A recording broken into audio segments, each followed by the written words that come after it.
Dear comrades, my name is Renate Koppe and I am responsible for international relations in the Secretariat of the Central Committee of the German Communist Party. I greet the participants of your conference and all communists in the USA in the name of our party. Today I do not want to speak in general terms about the situation in which the US and NATO are aggressively pursuing a war against Russia and prospectively against Socialist China. I would like to deal with how this policy is backed up by imperialist propaganda here in the FRG. An example of this is May 8th and 9th, the Day of Liberation from Fascism and Victory Day. In Berlin, where there are many monuments to the Soviet soldiers who liberated Europe from fascism, the Soviet flag, the flag of victory, the hammer and sickle symbol, Russian flags and anything that might have a connection to Russia were banned, up to clothes whose colors were interpreted by the police in such a way. On the other hand, the blue and yellow flags of the nationalist fascist Kiev regime were allowed. This ban also affected our party flags in many places, if on them, as is often the case, the hammer and sickle can be found.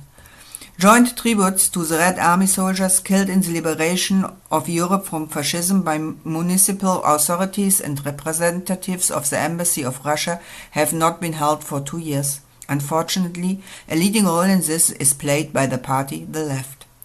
This fits in with the equalization of fascist Germany with the socialist Soviet Union, which allegedly were equally involved in the beginning of the Second World War, that has been spreading in official statements in Germany and the EU for several years.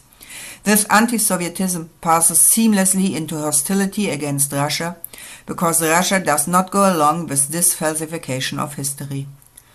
Comrades of our party and other anti-fascists have opposed this falsification as much as possible on May 8th and 9th, especially in Berlin, where there were the mentioned bans. In Treptow Park and at other memorials for fallen Red Army soldiers, we have been visible despite bans and repressive measures of the police, with our flags, with flags of victory, and our slogans against fascism and war, against the NATO war against Russia, and against the support of the Ukrainian regime with weapons and finances.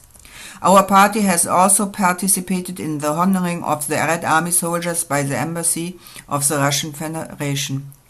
Despite all the repressions, the Immortal Regiment also took place again in Berlin, initiated by people of Russian origin.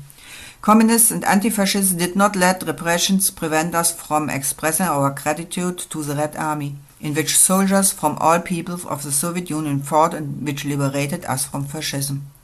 Such actions also took place in other cities of Germany, often including solidarity with the Donbass. The struggle against NATO's war policy, the demand Germany out of NATO, is one of our central fields of struggle. A field of struggle where the common international struggle of communists is particularly important and which cannot be separated from the struggle against the falsification of history.